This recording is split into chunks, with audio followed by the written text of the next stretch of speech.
কিছুমান মানুহ বুঢ়া হ'ব চক্তা বুলি কৰি গেলা কিন্তু নাই আৰু নকৰি থাকিবা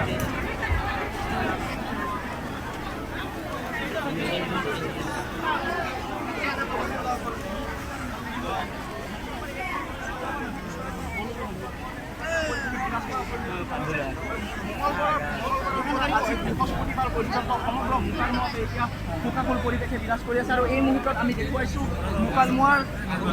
মাদ্ৰাছা